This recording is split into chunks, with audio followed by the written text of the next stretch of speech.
Bueno, aquesta sessió es diu el desig insubordinat, però cada vegada ho diré diferent perquè me'n vaig oblidant. I bueno, és un tema, el desig, que és un tema infinit i que és un tema que es parla molt últimament. És un tema com molt grapejat, però que alhora està ple d'ombres i matisos, perquè el desig al final acaba sent una cosa que mai es deixa definir del tot, no? Que és contradictòria i que es resisteix a una definició definitiva. Una de les contradiccions és que el desig es produeix en aquestes cambres fosques del subconscient, s'experimenta com una cosa íntima, no? Personal, però alhora està atravessat per la política i és inseparable del seu context. Per tant, és aquest espai molt interessant per reflexionar i per parlar, que és estrany i contradictori al final. És un tema que està, entre cometes, de moda. De la forma en què en parlem sempre apareix vinculat a les relacions sexuals i a l'esfera sexual, però en realitat va molt més enllà. Llavors, és la primera pregunta que us vull fer. Aquí tenim per parlar d'això a l'Helena Martín, cineasta, directora d'entre altres pel·lícules Creatura, que és una pel·lícula que a part d'haver guanyat la quinzena de realitzadors de Cannes, doncs, té el tema del desig al centre. I a la Clara Serra, filòsofa investigadora i autora de, entre molts altres llibres, El sentido de consentir, on també es posa en conversa el tema del desig amb el consentiment i la voluntat. Llavors, la primera pregunta que us volia fer és què enteneu vosaltres per desig, de què estarem parlant quan parlem de desig, i si penseu en el del desig com una cosa que va més enllà de l'àmbit sexual, etc. Empiezo. Bueno, bona tarda, moltes gràcies. Moltes gràcies a la Bienal del Pensament, al CCCB, per fer possible aquesta conversa amb l'Helena i amb l'Anna. Y moltísimas gracias a tothom per acompañarnos. Es increíble ver de tantísima gente. Bueno, a ver, claro, la primera pregunta de Ana es bastante difícil porque no sabría cómo resumir qué entiendo, qué entendemos o que creo que se podría entender con la palabra deseo, pero a su pregunta acerca de, quizás lo hablamos mucho en el terreno de la sexualidad, pero es un concepto más amplio, ¿no? que incluye más cosas, sí, totalmente. Yo vengo de la filosofía, entonces en la filosofía quizás la pregunta sería por qué el deseo ha sido un objeto tan poco hablado, tan poco comentado, de hecho tan subalterno, ¿no? O porque no ha sido tratado o ha sido pensado como la filosofía como un asunto menor, o porque ha sido mirado siempre como algo más bien negativo, ¿no? De lo que habría que defenderse. Esa ha sido un poco la actitud hacia el deseo, ¿no? En la tradición occidental, podríamos decir, del pensamiento. Y entonces, efectivamente, me preguntaría de qué no se habla cuando el pensamiento no habla del deseo, ¿no? Y si miramos a los pensadores y a las pensadoras que sí que han tenido una atención hacia el deseo, una de las cosas que aparece, Nietzsche, por ejemplo, es uno de ellos, ¿no? Es esta vuelta a una cuestión que Nietzsche en sus primeros textos lo vincula a este concepto de lo dionisíaco, este dios griego, anterior a la decadencia de Occidente, como la describe Nietzsche, ¿no? Que fue cuando llegó la filosofía, la ciencia, Sócrates. Bueno, anteriormente a todo eso, los griegos tenían una cultura dionisíaca y esto para Nietzsche quiere decir que los griegos, dice él, miraban a la cara terrible de la existencia.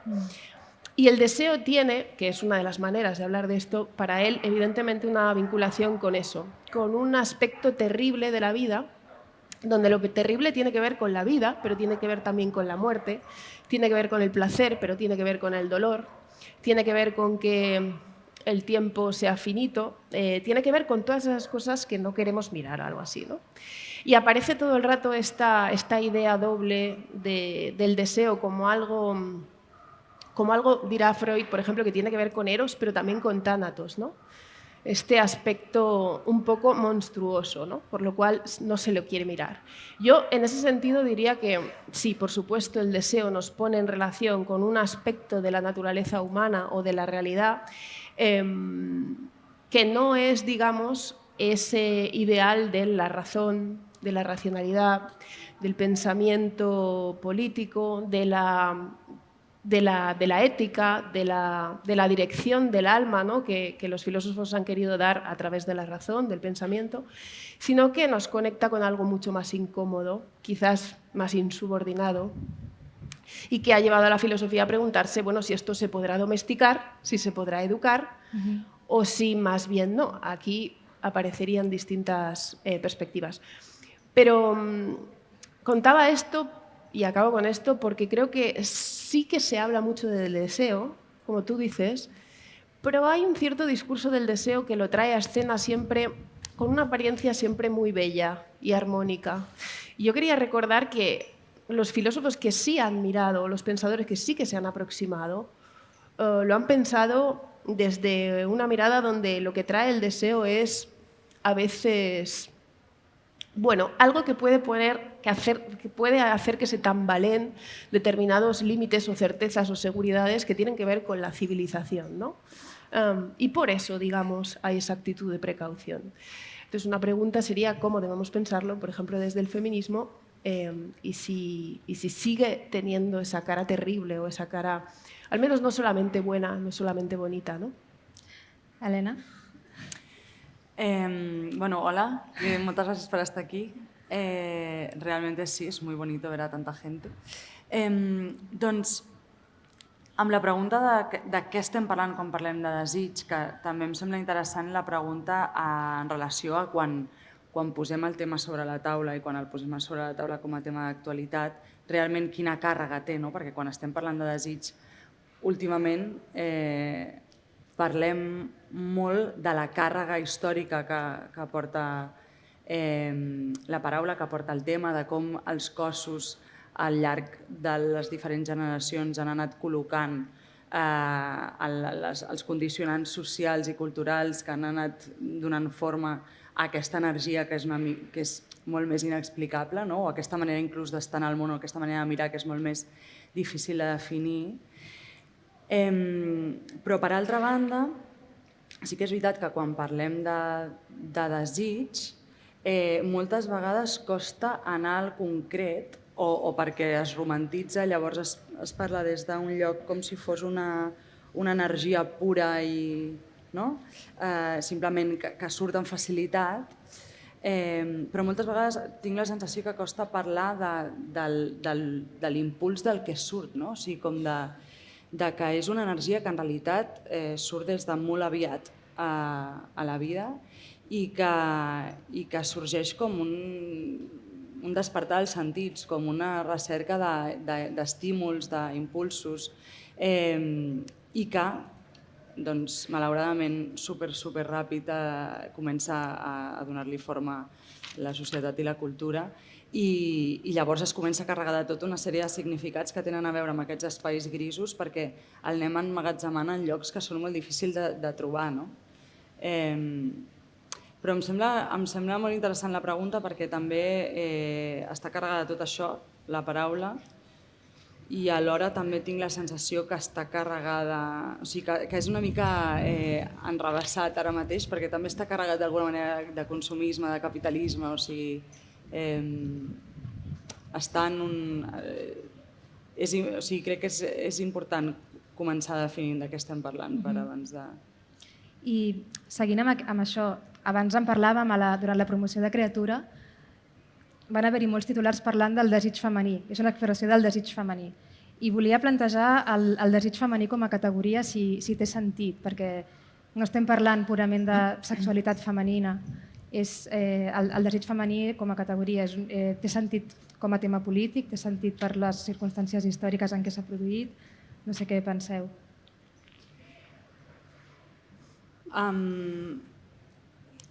Jo, per l'experiència, per exemple, durant la promoció de Creatura, que efectivament en els titulars es feia servir molt el concepte de desig femení, que parlava de desig femení o de sexualitat femenina, vaig acabar agafant-li bastanta mania al concepte, perquè tenia la sensació que en aquest context acabava simplement col·locant la pel·lícula en un lloc com de nínxol, no? Com una pel·lícula que parla d'una sexualitat que només... Que no és universal, no? Sí. I a més que sento que és d'aquests conceptes que si en algun moment té un origen polític o combatiu, a base de repetir-lo acaba convertint-se quasi com en un eslògan publicitari que perd tot el seu significat. Llavors, això no vol dir que jo sigui conscient que, òbviament, els cossos, segons si han estat educats d'una manera o d'una altra, carreguen amb idees molt diferents i, malauradament, no tots els cossos se'ls educa de la mateixa manera o se'ls educa en la mateixa llibertat o en la mateixa possibilitat d'error o en la mateixa possibilitat d'exploració i, per tant, entenc que parlar de desig femení tingui un significat originàriament, no? Però sí que a mi ara em costa molt posar-ho sobre la taula si no faig tot aquest disclaimer previ de què estem parlant quan estem parlant d'això, perquè en el fons per mi parlar de desig femení té més a veure d'aquesta càrrega històrica, d'aquesta càrrega social i cultural, que no del desig en si, o sigui, que no de l'impuls. O sigui, aquest impuls no és diferent, o sigui, és diferent en tants cossos com existeixen, però no és diferent perquè inherentment un cos feminitzat desitja diferent dels altres, sinó perquè se l'educa perquè l'entengui d'una altra manera. I crec que a vegades quan es comunica, o sigui, per exemple en els titulars, quan es parla de desig femení com una cosa empoderadora, penso, cuidado, perquè en realitat tot el que pot definir-se, o sigui, si ens posem a diferenciar entre el desig femení i el masculí en aquests termes, segurament en aquest sentit sigui bastant poc empoderador quan, no? Com que penso que hem d'anar en compte amb què agafem com a bandera o què agafem com a anàlisi i com a procés i com a problema, en el sentit més positiu de la paraula problema, però ja ho enteneu. Yo iba a decir que yo creo que tiene sentido el concepto de deseo femenino en la medida en la que tiene sentido hablar de lo femenino o lo masculino, ¿no? Siempre con la misma cautela para no esencializar eso, ¿no? Como una manera de hablar de un mundo donde hemos sido tratados de forma diferente los hombres y las mujeres y esa cultura ha construido un concepto de lo femenino, ¿no? Entonces creo que sí que es importante para no olvidar que esto que decíamos, que el deseo tiene esta característica como algo peligroso, ¿no? Que debe ser domesticado, que debe ser neutralizado, al menos en la filosofía, en el pensamiento racionalista clásico, ¿no? Es así. Incluso que se pretende que se pueda domesticar o educar, ¿no? Platón, por ejemplo, sería esto. Claro, yo creo que hay algo de visión masculina en esta manera de oponer la razón al deseo, ¿no? Y no es casual que en esa división haya habido también una manera de leerlo en clave de género. Los hombres han sido los sujetos de la razón y las mujeres los sujetos de la emoción, del deseo y del afecto, ¿no? Es decir, ha habido un reparto de lo masculino y lo femenino, ¿no? Como si el deseo, que estuviera ligado al cuerpo, a la carne, a la parte, digamos, inferior, diría, por ejemplo, un lenguaje cristiano, ¿no? Del ser humano, pues tiene que ver también con lo femenino. Y también diría que tiene sentido porque creo que la sociedad no ha tratado como igualmente peligroso el deseo de los hombres que el de las mujeres. Yo creo que en la regulación estricta, digamos, de lo que se puede desear y de lo que no se puede desear, la sociedad tiene sobre todo miedo a un deseo incontrolado de las mujeres, y de hecho esto aparece como terror de la civilización, ¿no? El deseo masculino se le permite una mayor pluralidad, se le permite romper normas, pero lo que tiene que ser totalmente regulado y patrullado es el deseo de las mujeres. Y nos deberíamos preguntar por qué, al servicio de qué está eso, ¿no? Probablemente de un control de la sexualidad femenina que tiene después consecuencias sociales, económicas en las sociedades, ¿no? Pero sí que creo que el deseo femenino como objeto, digamos, de terror es especialmente señalado por nuestra cultura. Y por tanto hay que hacer esta lectura, siempre y cuando efectivamente en nuestra reflexión feminista aspiramos precisamente a poner en cuestión esas diferencias, ¿no? Y por tanto a entender el deseo más allá del género, ¿no? Ahora citabas a Platón y a la filosofía clásica, pero también hay desde el feminismo contemporáneo llamadas a reeducar el deseo en nombre de una supuesta emancipación del deseo pues de la política, de esos condicionantes sociales, ¿no? Y esto, bueno, es una pregunta que os lanzo a las dos. Si creéis que es posible someter o reeducar el deseo, someterlo a voluntad y adecuarlo a algo más adecuado, porque como sabemos es muy fácil desear algo que no le conviene a uno. O si por definición es algo que no se puede controlar, que es como se experimenta, pero bueno, eso va para las dudas, ¿eh? No sé si... Voy.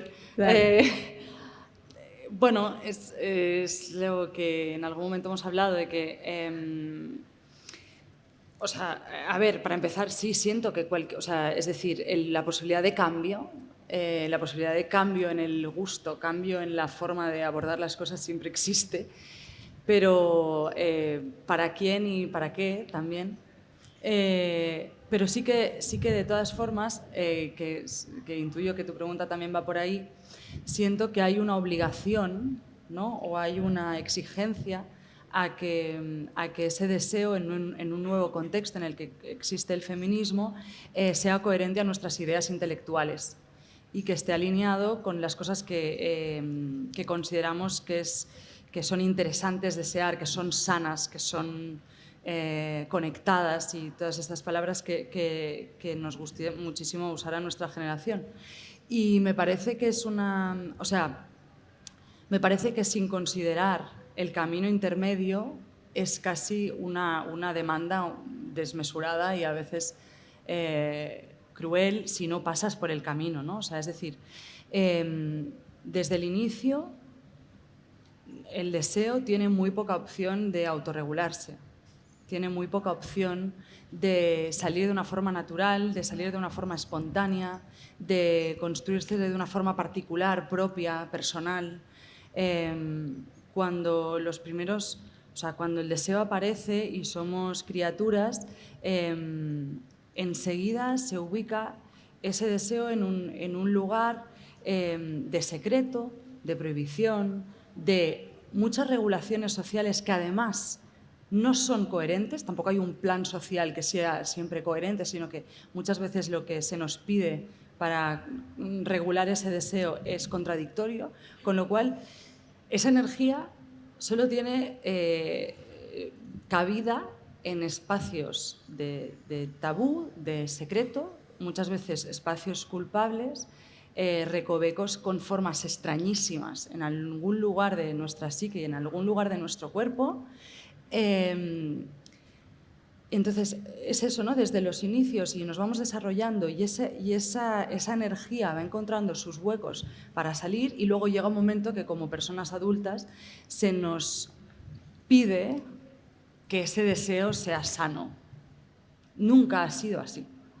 Que sea sano en un sentido que también podríamos analizar lo que significa sano, pero que sea correcto, que sea luminoso, que sea... que sigui coherent també amb la política pròpia, que sigui no? coherent sí, que sigui coherent amb la ideologia que una té, amb la política que una té, amb la visió que té del món. I llavors ens saltem moltes vegades aquest pas que jo sento que és on resideix també aquest inici de llibertat, si és que podem dir que resideix en algun lloc, per mi està en poder explorar tot allò que se'ns ha quedat emmagatzemat en el cos i que té una forma informe, monstruosa, lletja, inapropiada. i poder-ho mirar de cara, poder-ho explorar sempre i quan no faci mal a cap altre, no? I en aquest sentit hi ha la frase aquesta de Thérèse Bercerat, a veure si me'n recordo perquè l'he citat bastant en relació a Criatura, que ella diu com les aranyes que teixeixen les seves teles d'aranya en els racons de les cases abandonades, els nostres agarrotaments nien en les zones del nostre cos de les quals tenim una percepció equivocada. I m'agrada molt aquesta idea de que hi ha racons del nostre cos on resideixen aquestes tensions, aquests agarrotaments, aquests bloquejos, i que no són zones del nostre cos, o sigui, que són zones del nostre cos de les quals tenim una percepció equivocada, que no és que estiguin malament, és que tenim una percepció equivocada que en molts casos és simplement una falta d'atenció, una falta de llum, una falta de mirar les coses. I en aquest sentit, hi havia és igual, és que ara entraria en un altre univers, m'allunyaré molt de la pregunta, però en aquest sentit sí que sento que per arribar a la idea, o sigui, és que jo, de fet, educar el desig em sembla que és absolutament, ja com en si, em fa molt estrany pensar-ho d'aquesta manera. Potser és més aviat el poder explorar-lo i poder deslligar-lo de totes aquestes imatges que algunes d'elles són apreses i són cutres i altres són molt interessants i estan inexplorades i poder-lo portar en un nivell més de joc i no tant d'inconsciència o de culpa en aquest sentit. Sí, claro, es verdad que en el feminismo ha habido un buen debate, ¿no? Sobre, sí, yo lo llamaría educar, lo podemos llamar educar, lo podemos llamar decidir políticamente o deconstruir y construir, como lo digamos, ¿no? Pero no podemos decidir nosotras algo sobre nuestro deseo, ¿no? Esto está siempre como pregunta, ¿no? También con la idea, ¿no?, de que el deseo está siempre en parte construido, obviamente, más allá de nuestra decisión y por tanto por otros. Y por otros implica también el otro, que es el poder. Nuestro deseo puede estar construido por un mundo donde hay determinadas lógicas, desigualdades, relaciones de poder que lo configuran, ¿no? Y en esa medida como algo extraño o como algo enemigo incluso, ¿no? ¿Y qué relación tenemos con ello? Esto ha dado lugar a muchas discusiones en el feminismo que son discusiones de la historia de la filosofía. Antes hablábamos de Platón y yo creo que efectivamente quien mejor puede representar este programa político es Platón, que apuesta claramente por una educación del deseo y que habla de él como, no sé si os acordáis, en esta alegoría tan bonita del carro alado, habla del deseo como un caballo negro salvaje, indomesticado, que no obedece a los deseos del auriga, ¿no?, y que tiene que ser sometido y, por tanto, puesto bajo control de la razón y de la voluntad, ¿no? Claro, una manera de pensarlo es esta. Otra manera de pensarlo es decir, no, el deseo no es nuestra esclavitud, porque en esta lógica primera el deseo es que tiene que ver con un poco lo que nos hace esclavos, ¿no? Y por eso la libertad sería oponernos a nuestro deseo. Claro, Nietzsche dirá, bueno, en una cosa que nos conduce a una batalla dolorosa de rechazo a una parte de nosotros mismos y de un ascetismo sádico con nosotros mismos, ¿no? Claro, ¿cuál sería la otra opción? Hay otra manera de pensar lo que es, el deseo no solamente no es lo que nos esclaviza, sino que es lo que nos hace libres. Así que démosle toda la libertad a nuestro deseo, ¿no? Somos libres cuando somos libres deseando, ¿no? Porque el deseo es esa cosa precisamente no civilizada, más allá de las reglas sociales, más allá de los cánones, que si seguimos nos hace ser libres. Creo que, por ejemplo, Sade es un perfecto representante de esta posición. Y hubo una excelente exposición de Sade en el CCCB hace no mucho, donde se exponía que Sade creo que es un autor que asume la parte, digamos, también terrible del deseo y dice, sí, pero la libertad es llevarlo a cabo, seguirlo, obedecer a tu deseo. Y el programa político al que nos lleva a eso es, para Sade, caiga quien caiga. O sea, que se haga el deseo, que el deseo mande, así sea arrasando el mundo. Porque si el deseo no es necesariamente bueno y bonito, igual el deseo implica la aniquilación del otro y la aniquilación del mundo, ¿no? Son interesantes estas dos maneras de pensarlo, pero yo creo que la que es interesante es una que nos llevará a decir no podemos ni demonizar al deseo, ni convertirlo, digamos, en una cosa sacralizada, ¿no? Y que marca el camino. Y por tanto, el deseo no es necesariamente malo, pero tampoco es bueno. Y creo que en este territorio se han ubicado otras pensadores y otros pensadores y que el psicoanálisis aporta aquí una cosa que tiene mucho que ver con lo que decía Elena, que es que no va a ser domesticable. O sea, es que ese proyecto no es posible. Nunca va a ser del todo educado. Esto no quiere decir que no haya reglas sociales que lo prohíben, que le dan forma, que imponen tabús, etc. Quiere decir que el deseo siempre insistirá y que por mucho que lo pretendamos controlar, siempre va a seguir insistiendo y va a tener efectos de superficie y va a aparecer porque no va a morir, porque por mucho que lo pongas en un lugar, digamos, atado, no morirá, no desaparecerá y por tanto esto explica su persistencia, su insistencia a través de, no sé, el psicoanálisis dirá actos, chistes, sueños, síntomas. Podemos no seguir esa vía, pero en cualquier caso, si persiste y al mismo tiempo no es algo bueno, entonces quizás aquí se plantea el problema realmente interesante y realmente complejo, ¿no? ¿Qué hacemos con nuestro deseo y qué sería una ética en este terreno, no? Sí. Les dues, com deia al principi, heu tractat el tema del desig des de, a partir de temes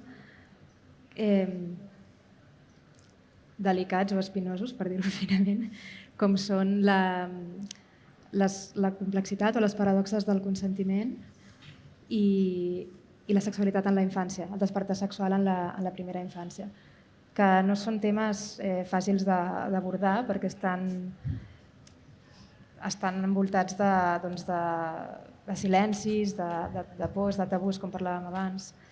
Llavors, podem començar parlant del sentido de consentir, aquest assaig que vas publicar l'any passat, crec, on tu estableixes una distinció important entre desig i voluntat, que potser és la tesi forta del llibre i és el tema de la teva tesi doctoral, no? El que tinc entès. I en aquesta distinció està al cor del teu desacord amb els canvis legislatius recents que també comentes en profunditat en el llibre. Llavors, si pots explicar aquesta distinció i per què és important. Sí, retomando o volviendo a lo que decía antes, yo pretendía salir en el libro de esta doble camino que creo que no nos lleva a buen sitio. Por una parte, este intento de tener deseos voluntariosos, podríamos decirlo así, ¿no? Donde el deseo y la voluntad es lo mismo, básicamente porque la voluntad se impone sobre el deseo. Antes decía, creo que Platón pretende que podamos hacer esto, ¿no? Y por tanto no hay una diferencia. No hay una diferencia en el sentido en el que el objetivo es la sutura, el objetivo es que se conviertan en lo mismo, que decidamos voluntariamente nuestros deseos, ¿no?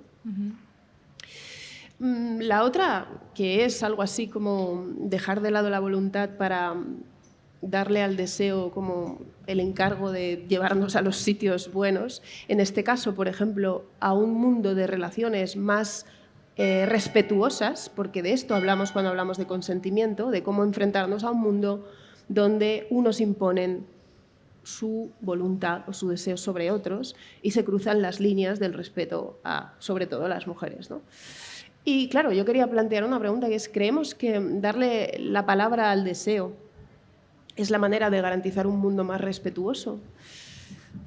Yo creo que esto, de nuevo, nos devuelve a un lugar donde paradójicamente y con toda la buena intención del mundo, diríamos que respetar el consentimiento es darle la voz al deseo de las mujeres, siempre acallado, a costa de convertir el deseo de las mujeres en algo bueno, luminoso, respetuoso y que promete la civilización del sexo. Es decir, como si nosotras siempre deseáramos correctamente.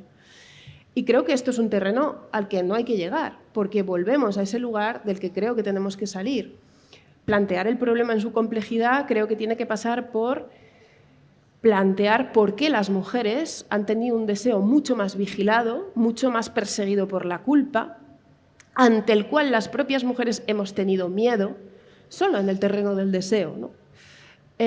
Y por tanto creo que hay que defender la complejidad del deseo femenino en esa idea de las mujeres pueden desear con los mismos límites al menos que los hombres y pueden tener deseos que no son respetuosos, ni con el Código Penal ni con el otro. También pueden tener deseos hermosísimos, pero podemos desear incluso cosas que no querríamos llevar a cabo. Y por tanto creo que la defensa de las mujeres como sujetos complejos y como sujetos con libertad, es la defensa de que las mujeres somos sujetos de deseo y sujetos también de la posibilidad de negociar con nuestros propios deseos, de tomar decisiones con respecto a ellos.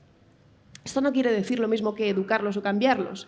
Quiere decir, y por eso defiendo esta diferencia, que tiene sentido defender dos instancias distintas, que son distintas y que seguirán siendo distintas, y que no creo que se encontrarán nunca en una especie de reconciliación mágica y feliz por la cual las personas o las mujeres acabemos siempre deseando lo que elegimos y eligiendo lo que deseamos. Me parece que este es el problema que pone delante el deseo. Este es el problema que ha sido resuelto con soluciones de facilidad en la historia de la filosofía y creo que el feminismo tiene que ayudarnos a pensarlo. El sujeto racional masculino que hemos presupuesto en la ciencia, en la política, es un sujeto que ha hecho abstracción del deseo. Es un sujeto masculino porque es un sujeto de la pura razón y de la pura voluntad. Introducir en escena el deseo por parte del feminismo es poner sobre la mesa una dificultad y hay que defender esa dificultad. Y por tanto creo que es muy importante ubicar en el terreno de la voluntad y de las decisiones que se toman eso que, por ejemplo, el derecho tiene que pedir o de lo que nos puede hacer responsables. ¿Qué has decidido tú? Creo que el derecho no puede juzgar lo que deseamos, anhelamos o soñamos y ese camino es absolutamente peligroso y por tanto no tiene nada que decir con nuestros deseos. Lo que pasa es que somos responsables de qué hacemos en el mundo con independencia de los deseos que tengamos. Y por eso me parecía muy importante vincular el consentimiento, al menos en su acepción jurídica, a algo que tiene que ver con la voluntad. Y soy muy crítica con unos nuevos discursos por los que parece que el consentimiento va a asegurar una vida sexual sin violencia porque el deseo de las mujeres va a introducir esa luminosidad, ¿no? Lo cual creo que reduce nuestra complejidad y, en último término, nuestra libertad sexual. Sí, o sea, en el libro, una pregunta más sobre esto y después Nema. Tú dices que una vez tiras por la vía punitivista, no sabes quién se va a llevar por delante después esa maquinaria, ¿no? Antes hablábamos de algunas críticas que ha recibido este planteamiento, tu planteamiento y tu libro, que parecen insinuar que esa retórica o ese tipo de ideas podrían llegar a poner a las mujeres en una situación de desprotección legal, en el sentido de que el avance hacia la ley del solo sí es sí es un avance como que claramente está destinado a garantizar la seguridad de las mujeres y animarlas a denunciar, porque es una cosa que, como sabemos, muchas mujeres no hacen y hombres no hacen cuando son agredidos. Y denuncian un cierto antipunitivismo, más bien que es como una idea abstracta o utópica frente a esta realidad. Antes hablábamos también del caso de Gisèle Pelicot, de la mujer francesa que fue sometida, y me estabas utilizando este caso para fundamentar tu tesis. Entonces, ¿en qué sentido, cómo respondes a esa crítica y en qué sentido este caso que viene al caso, porque estamos oyendo hablar de él constantemente, te sirve a ti para fundamentar tu... Sí. A ver, lo primero diría que yo creo que cuando en el libro me refiero al solo sí es sí, no me refiero a una ley concreta, tampoco la nuestra, sino más bien a un cambio de paradigma o a un discurso que es enormemente hegemónico, que desborda por completo nuestras fronteras, ¿no? que ha sido muy importante en el contexto norteamericano, ¿verdad? Nace ahí en los años 80 y que cobra presencia en nuestro país, en muchos países de Europa, ¿no? Y yo quería leer lo que ese lema implica, digamos, más. ¿Cuáles son sus presupuestos filosóficos o qué puede haber ahí que dice algo de nuestra época y de cómo nuestra época piensa el deseo y el consentimiento, ¿no? Claro, yo lo que sostengo es que si distinguimos el deseo y la voluntad, y creo que hay que hacerlo cuando hablamos de la ley, yo creo que el consentimiento, que es una figura jurídica a la que hay que darle toda la precisión posible porque el derecho necesita precisiones, tiene que tener que ver con la voluntad. Y cuando el consentimiento tiene que ver con la voluntad, la posibilidad de decir un sí está totalmente atada o ligada a la posibilidad de decir un no. Es decir, el sí y el no son inseparables. Una voluntad que dice sí, sí quiero, me quiero casar, en la Edad Media, cuando acto seguido no tiene derecho al divorcio, puede ser un sí muy claro, muy explícito y puede estar firmado en papel, pero no es un sí libre. No todos los sís son libres. Hay sís que no son libres y la prueba de la validez o de la libertad de un sí es siempre la posibilidad de decir que no. La prueba de la libertad del matrimonio es la posibilidad del divorcio.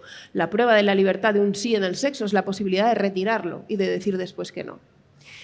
Entonces, no comprendo en qué sentido es más protector para las mujeres separar el sí del no, como si el sí tuviera más poderes o fuera más cristalino o diera con una verdad mejor que la que da el no. Porque a mi juicio, cuando los sí se independizan de la posibilidad de decir que no, se pueden empezar a convertir en trampas y eso es desproteger a las mujeres.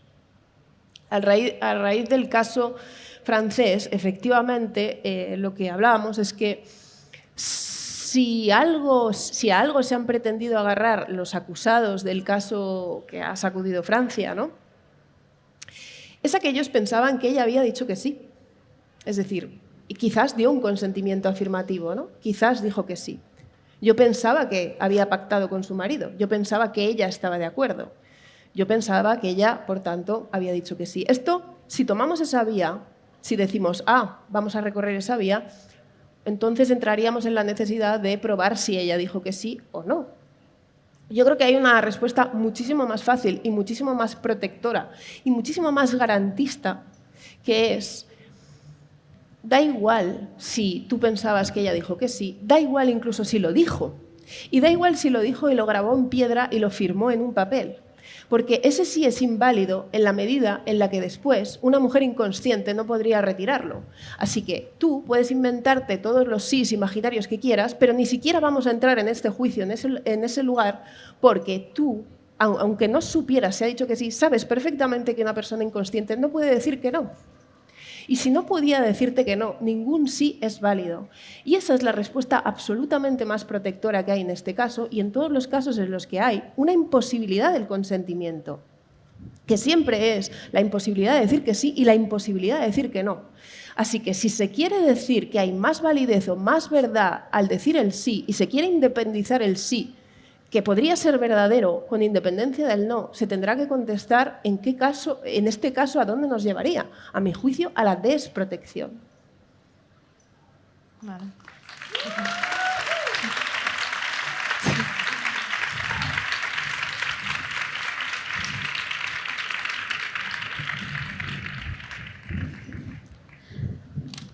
Helena, a Criatura, com dèiem abans, tractes el tema del despertar sexual en la infantesa i abans quan estàvem xerrant has comentat que alguna gent et va fins i tot plantejar que aquesta era una conversa que era millor no obrir-la en absolut, no? Que hi ha com algunes converses o algunes qüestions que és millor tenir-les tancades al calaix perquè només poden portar conseqüències negatives, treure-les i il·luminar-les. En aquest cas, doncs, una possible revictimització o victimització de menors d'edat víctimes d'abusos. Què n'opines? Doncs, en realitat, m'estava servint molt a tornar a escoltar la Clara, com ella explica aquesta diferència necessària entre desig i voluntat, perquè en el fons crec que està bastant lligat a això. Com la por a que reconèixer que en les infàncies existeix un despertar sexual, existeix un despertar del desig, impliqui que això dona permís als adults a sobrepassar els límits, no? A vulnerar la seva situació. I clar, això és ja d'entrada és una concepció molt estranya, però alhora és molt comú. O sigui, és la manera com funciona també en la nostra... O sigui, parlàvem molt de l'associació entre el perill i el sexe, no? És una manera supereficaç de controlar el desig, de controlar la sexualitat, no? O sigui, si existeix aquesta por a l'abús, que és una por que, com a por, no? Vull dir que una por és bastant intangible, que no és una por que proposi solucions o que com a mínim plantegi preguntes, sinó que és una amenaça constant per tots els cantons. Llavors és bastant fàcil que des d'aquest lloc no permetem a la gent sentir-se lliure sexualment o explorar el seu desig. Jo crec que passa exactament el mateix en la infància. De fet, en el llibre de la Clara hi ha un moment que ella te cito aquí, l'autora es planteja que parla en el moment en què les lleis eren diferents, s'aplicaven diferents al que es consideraven les dones honestes i les dones deshonestes. I les lleis contra la violència sexual protegien a les dones honestes, però no protegien a les dones deshonestes, això vol dir protegien a les dones casades, les dones que tenien un propietari i no, per exemple, a les treballadores sexuals. I ella es planteja a qui protegeix, o sigui, a qui protegeixen aquestes lleis, a la dona o protegeixen la propietat del marit? I en aquesta situació, o sigui, en el cas de la sexualitat infantil, en realitat per mi es planteja una mica el mateix. Moltes vegades la castració, el tabú, es relaciona molt amb que en el fons hi ha una voluntat de protegir la infància. Però el secret, la impossibilitat de parlar les coses no protegeix a l'infant, protegeix a l'adult de la seva pròpia incomoditat. Protegeix un sistema social, però no necessàriament a l'infant, perquè, com sabeu totes i tots, les xifres d'abusos a la infància són extremadament elevades i no es parla de sexualitat infantil, com a mínim, com a prova es podria fer alguna cosa diferent. I a mi em va semblar molt interessant també en el procés d'investigació de criatura, quan hi havia terapeutes que m'explicaven que justament el fet de no poder parlar que els nens i les nenes senten desig deixa justament a les criatures molt indefenses, perquè la impossibilitat, o sigui, la sensació de secret i la sensació d'error, com de cosa prohibida, fa que si es troben en una situació que podrien o que voldrien poder denunciar els seus pares o la gent amb qui tenen confiança, de cop es trobin en un terreny en què és difícil fer-ho perquè se senten culpables i senten que han estat parts d'una situació que no està bé.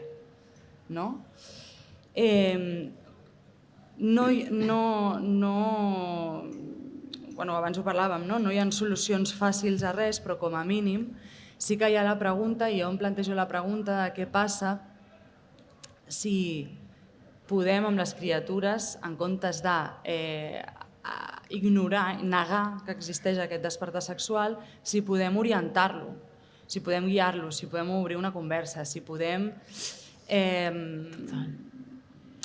intentar des de la nostra perspectiva treure l'ensurt, d'estar bé, quina energia més guai, quines coses noves que estàs sentint, i des d'aquest lloc poder dir, mira, això amb mi no ho pots compartir. Jo sóc una persona adulta, a més sóc el teu pare, sóc la teva mare, això ho pots compartir amb els teus iguals sempre i quan l'altre vulgui, sempre i quan sigui un espai segur, sempre i quan el que sigui, no?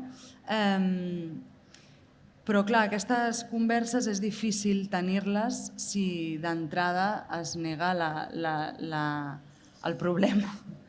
Llavors, bueno, sí que quan hi havia, afortunadament no era tothom, o sigui, de fet, era molt curiós també la polarització entre l'extrema alliberació de dir és que jo també tinc tots aquests records d'infància que mai m'he atrevit a verbalitzar, o l'ensurt de dir em sembla que no toca en un moment com aquest obrir un meló semejante. Però jo crec que sí que, per molt que ens incomodi, si realment la nostra responsabilitat és la de protegir la infància, és un lloc per al que hem de passar, perquè si no tampoc hi ha manera de trobar aquestes converses, les que siguin més útils, les que siguin més, no sé, les que es puguin desenvolupar. No es pot contrastar, no es pot sumar, no es pot fer gaire cosa. Sí, yo quería decir una cosa, es que estoy súper de acuerdo con esto que has dicho de no podemos hablar de que los niños tienen deseo porque entonces sería, bueno, pues es responsable, ¿no?, de una agresión. Y es que me parece súper importante esta idea porque creo que ocurre con los niños y con las mujeres.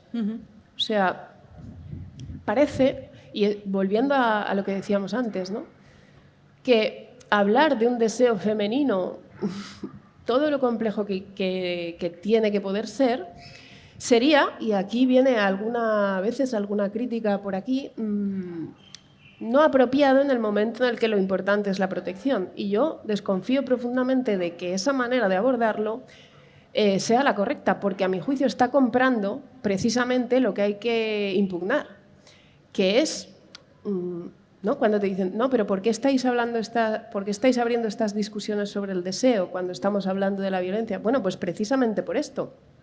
Porque si no, el deseo se convierte en una cosa contra el niño, contra la víctima que ha sido forzada o que ha sido abusada. Entonces, el deseo tiene que ser una cosa independiente y separada de la cuestión de si una persona con su voluntad consiente una cosa. Y creo que este es justamente el camino, o sea, hacernos a las mujeres culpables de nuestro deseo y culpables de lo que nos pase en un mundo violento donde igual eres violada y agredida. La manera, creo que, de rechazar completamente este discurso es decir, tenemos derecho a tener los deseos tan complejos como los de los hombres y al mismo tiempo a no ser agredidas y violentadas. Pero yo no voy a aceptar que yo soy responsable de mi protección por los deseos que tenga. El discurso que dice no es bueno hablar del deseo femenino cuando estamos pidiendo que no se nos agreda está comprando esto, está comprando esta trampa. Y hay que impugnar esa trampa, ¿no? Si no, además ocurre efectivamente, que lo apuntaba Elena, que en la propia manera de proceder muchas veces judicial se hace a las víctimas culpables de sus deseos. Antes comentábamos este caso de una mujer, en este caso una mujer mayor de edad acusada de una agresión sexual a un menor, donde el argumento que había sido utilizado por la defensa de ella era que el niño había tenido una erección. Es decir, que el niño tenía deseo, ¿no? Y efectivamente, si nosotros seguimos diciendo no reconozcas eso porque los niños no pueden tener deseo, que es el tabú que tú combates, ¿no? Parece que esto no se puede decir, estamos comprando que si acaso lo tuvieran, serían responsables de esa agresión. Es que eso da absolutamente igual y la ley jamás debe entrar en ese territorio. No solo porque no se sabe muy bien cuál sería el síntoma de un deseo, esa discusión es infinita, no se sabe cómo se expresa el deseo, sino porque yo defiendo que incluso yo puedo desear algo y decirle a una persona que no, y que ese no tiene que ser respetado, incluso aunque yo lo deseo. Si yo no tengo muchísimo deseo por una persona, pero por las razones que yo quiera le digo un no, un juez nunca me podría decir, ya, pero en el fondo tú lo deseabas. Y este es el discurso patriarcal del que venimos. Entonces hay que defender la diferenciación radical y, por tanto, defender que un menor de edad lo que no tiene es su capacidad de hacer valer su voluntad ante un adulto, y no la tiene. Y que puede tener, por supuesto, deseos y que hay una sexualidad infantil y que eso no se puede volver contra las víctimas, ¿no? Porque tiene que ser dos cosas separadas. De hecho, En relació a això que estaves dient, clar, també el que acaba passant és que aquesta barreja entre el desig i la voluntat i aquesta dificultat de posar aquests límits que comentaves acaben generant també un relat que compartim, que és que el desig és inherentment perillós. Sí. Que d'entrada ja la pròpia energia sexual, el desig, és perillós per se, perquè et porta en aquests llocs.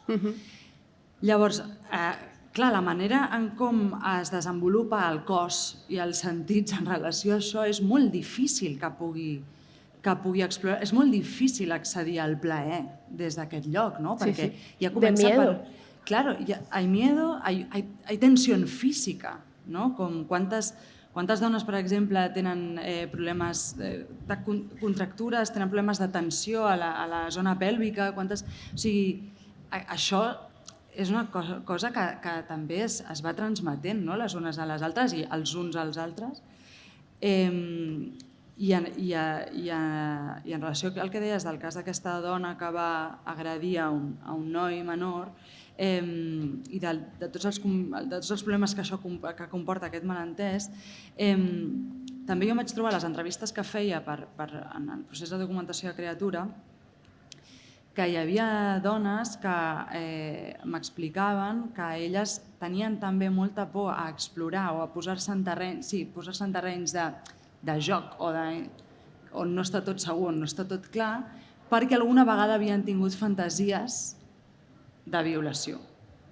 I que llavors elles, havent tingut aquestes fantasies, tenien por que els hi passés alguna cosa a la vida real del qual llavors es sentissin culpables perquè havien tingut aquesta fantasia. Clar, et posa en un lloc molt complex en el que es barreja completament el que és un delicte del que és una imatge en el teu cap que a més segurament estigui treballada i esculpida al llarg de molts anys de veure moltes imatges, per exemple, erotitzades d'agressions o per moltes concepcions o per com és igual o perquè de cop hi ha un racó del teu cos en el que fantasejar una cosa que està al límit et pot provocar una cosa però que no té per què voler dir que tu estiguis consentint que això passi a la vida real. Però que hi ha un nivell psicològic, tot això que estem parlant, més enllà també a nivell jurídic, a nivell psicològic, conforma una manera d'estar que és molt poc lliure.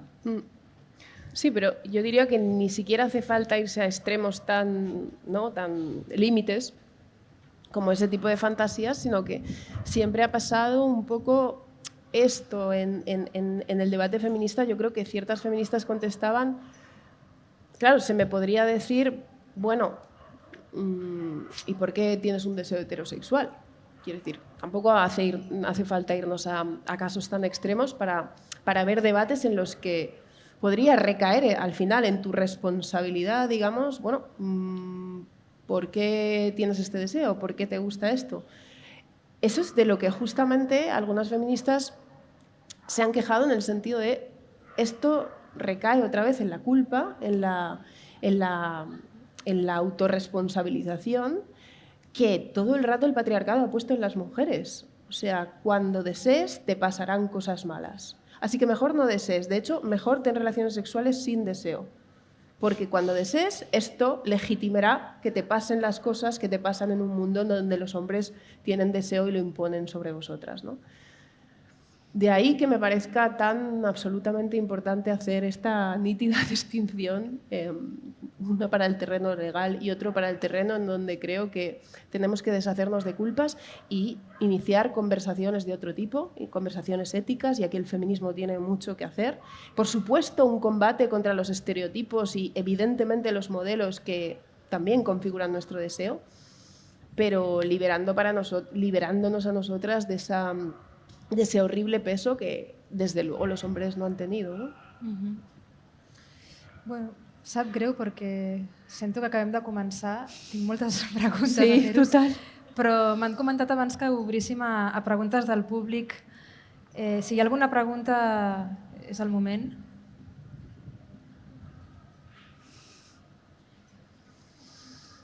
I si no podem seguir o què?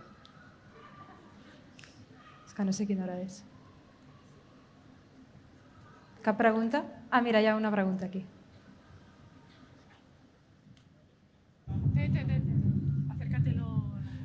Quiero preguntar cómo la cultura, la sociedad, influencia la manera que pensamos, cómo sentimos y cómo deseamos. Cómo nuestro deseo puede estar manipulado de tal forma que pensamos que es un deseo, sin embargo, hay una influencia por detrás. Además, también hay la parte antropológica, natural de nuestro cuerpo, del deseo. Entonces, me gustaría saber la opinión de vosotras en relación a eso. Gracias. Claro. A ver, efectivamente, de hecho, yo creo que una de las cosas que quería plantear en el libro es que yo creo que hay una cierta búsqueda del deseo como criterio de veracidad del consentimiento, ¿no? En ciertos discursos, en el sentido en el que, bueno, la voluntad de una mujer podría estar secuestrada, ¿no? En este mundo tan desigual, pero si la mujer realmente desea una cosa, ¿no? Si es un consentimiento entusiasta y deseante, entonces ahí daríamos con un verdadero consentimiento, ¿no? Porque realmente ahí sí que lo quiere. Claro, es un poco paradójico porque yo creo que el feminismo hace rato que lleva poniendo sobre la mesa, hombre, que el deseo tiene sus sombras del poder, ¿no? O sea, que no está ni mucho menos claro que cuando deseemos nosotras, en vez de hayamos incorporado, pues, no sé, en el psicoanálisis diría el deseo de tu padre, que por eso te tienes que ir al final no sé cuántos años al psicoanalista a decir, bueno, pero esto era realmente mi deseo o en realidad era el deseo que he incorporado, que es lo que mi padre espera de mí, ¿no? Y esa pregunta no es nada fácil de contestar. Te puede llevar toda la vida y a veces le has pagado un piso al psicoanalista y todavía no tienes respuesta, que suele ser así. Entonces, yo diría, el deseo es tan sospechoso de ser el deseo del otro como mínimo como la voluntad, ¿no? Que tiene sus sombras y sus influencias del poder, ¿no? Ahora, yo creo que la buena noticia, la buena noticia de esto es que, volviendo a Platón, yo creo que el deseo efectivamente no se puede educar del todo. Pero esto quiere decir que no se puede educar porque yo lo decida un día y digo, pues yo hoy, hombre, voy a decidir los deseos que quiero tener y yo me los voy a construir así. Esto yo creo que no se puede y partiría de ese límite para pensar una ética en este terreno. Ahora bien, lo bueno es que el poder tampoco lo puede. Si no lo puede construir o moldear mi voluntad, igual tampoco lo puede construir y moldear a su semejanza, a su deseo, ¿no? El propio poder. Voy a construir los deseos de todas las personas como si fueran una máquina perfectamente engrasada. Pues yo creo que no. Y esto es una buena noticia también, en el sentido en el que evidentemente el poder construye, articula e influencia al deseo. Pero yo creo que nunca de una manera total, que nunca lo consigue atrapar totalmente. Y esto también es la parte como insubordinada del deseo. Se insubordina también al poder y por mucho que nos intenten configurar, nuestros deseos luego pueden ser rarísimos, pueden ser muy dispares y pueden no acabar coincidiendo con exactamente eso que se espera. Y ahí hay una potencia política, porque eso pone al sujeto en una tensión también, en una posibilidad de tensión con el poder, que yo creo que a partir de una negociación tiene potencia política. Pero yo diría que esto es una buena noticia, es decir, yo me opongo a la reconfiguración o al intento de construir políticamente el deseo, porque además parte de esa idea, ¿no? El poder lo construyó totalmente, las mujeres tienen deseos patriarcales, vamos a reconstruirlo totalmente de otra manera. Ni creo que sea posible ese proyecto en nombre de la emancipación, ni creo, y esta es la buena noticia, que el deseo siempre consiga producirnos todos igual, a imagen y semejanza y de forma definitiva, ¿no? Y aquí hay algo esperanzador. Bueno, ahí das respuesta un poco al título de la charla.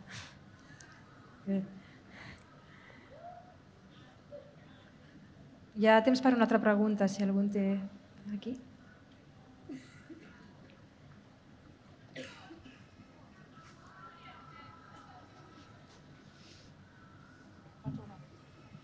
Bueno, primero, muchas gracias por este espacio. Me parece muy importante hablar de todos estos temas. Creo que una pregunta es ¿cómo ayudamos al deseo? Hablando un poco de todas estas complejidades que acaban ustedes de mencionar. ¿Cómo hacemos para repensar el deseo, como para repensar el placer? Pensando un poco en Criatura, nada, voy a leer el libro, pero pensando en Criatura me parecía interesante como un punto de vista distinto, pensar que a lo largo de que los traumas se van generando con esas pequeñas cicatrices que suceden en distintos momentos de nuestra vida, en distintos momentos, en pequeños momentos donde hay una mala comunicación, algo se malinterpreta y eso generan traumas. Y pienso si es la educación sexual, si es la comunicación abierta, como desde los tabúes, cómo podemos hacer para ayudar ese deseo. Me parecía interesante escucharlas hablar un poco sobre eso. Bueno, gracias. Claro, es que... bueno, yo no... Haciendo buenas películas. Sí, no, es que antes, justamente, cuando estabas respondiendo la pregunta anterior, cuando decías, hay una buena noticia, pensaba, es que es verdad, hay buenas noticias, porque en el caso de Criatura, por ejemplo, la revisión va hacia atrás, ¿no? Como que va hacia entender... O sea, ella se encuentra con una pared, ella tiene una incomprensión, no le resulta fácil conectar con su deseo y hace un viaje hacia atrás para entender a qué nos referimos cuando decimos pero si no me ha pasado nada, ¿sabes? ¿Qué es esa nada que te ha pasado? O qué es esas muchas cosas que te han pasado, depende de la experiencia que tengas. Pero hay como otra parte que sucedería como a partir del momento en que ella de repente siente placer sintiendo el agua del mar en su vagina, o sea, se abre otra parte que es la de la creatividad. O sea, igual que hay muchas cosas, o sea, hay muchas influencias que han moldeado nuestro deseo y otras muchas que no han conseguido moldearlo, y que el deseo ha salido en formas a veces inesperadas, a veces en desacuerdo con nosotras y todas esas cosas que hemos dicho, más que intentar borrar lo ocurrido, que me parece muy loco, porque no sé cómo se borra una la memoria de las cosas que ha vivido, que ha sentido, cómo se borra esa memoria del cuerpo. Lo que sí se puede hacer es inspirarlo, ¿no? O sea, lo que sí que me parece una puerta muy interesante es la creatividad. A mí, por ejemplo, me gustó mucho que para una obra de teatro que estaba haciendo con el colectivo que tenemos, con unas colegas, estuvimos leyendo muchos relatos de Donna Haraway y de Octavia L. Butler y algunos de ellos, que no me acuerdo si eran de ambas o de una de ellas, pero recuerdo que había algunos relatos eróticos que eran muy eróticos, que eran extraños de leer porque estaban en un espacio muy extraño de lo erótico, pero que planteaban cuerpos que no conocemos, ¿no? Como cuerpos de mezclas de especies, de cuerpos alienígenas que tenían formas de comunicarse a nivel erótico de una forma que leyéndolo incluso había momentos que costaba entender, costaba imaginar, y fue muy liberador, porque de repente, desde ahí, yo sentía una especie de reprogramación, ¿no? Como yo sentía que de repente mi cuerpo sacaba humo intentando entender e intentando conectar con esas palabras que claramente usaban un vocabulario erótico, sensual, pero que la situación que relataban era algo totalmente desconocido para mí. Entonces yo creo que en ese sentido estoy yéndome a un extremo, ¿no? Como de algo muy... Pero se puede sin llegar a ese extremo, simplemente, lo hablábamos antes también, que es cuando hablamos de toda esta oscuridad, de todo ese misterio que alberga lo que llamamos deseo, todas esas fantasías que no sabemos si son propias o impropias o tal y cual, mirarlas, escribirlas, explorarlas en tu intimidad, sin hacer daño a nadie, no como descargarlas de esa solemnidad, de sacralizarlas y también demonizarlas. Para mí es el proceso de que toda esta tensión se vaya amasando. Y para mí es lo mismo en el sentido físico. También hay algo muy de esta dinámica, o sea, de cómo hemos aprendido el sexo de una forma heterosexual, que hay muy pocos, ¿no? Hay muy poca variedad, hay muy pocos pasos a seguir para concluir lo que se supone que es un intercambio satisfactorio. Y nada tiene que ver con la realidad, ¿no? Como también poder explorar esas tensiones del cuerpo, destensándolas de otras maneras que no sean ahí intentar que todo funcione como se supone que tiene que funcionar. Y yo creo que por aquí es mucho más interesante que pensar en ese reeducar o sea, es mucho más interesante que pensarlo como borrar algo que estaba mal antes, sino como de repente abrir una posibilidad, ¿no? Como abrir una puerta a un campo mucho más amplio y seguramente mucho más interesante y mucho más inteligente de lo que tú concebías como lo que era lo que te gustaba, ¿no? Para mí, no sé, yo no he llegado ahí, pero es la única opción que veo. Està bien el resumen de ni sacralitzar-les ni demonizar-les. Ja està. Bueno, doncs crec que hem d'anar acabant. Moltes gràcies. M'he quedat amb moltes Moltes coses gràcies. a parlar, però gràcies a tots vosaltres també.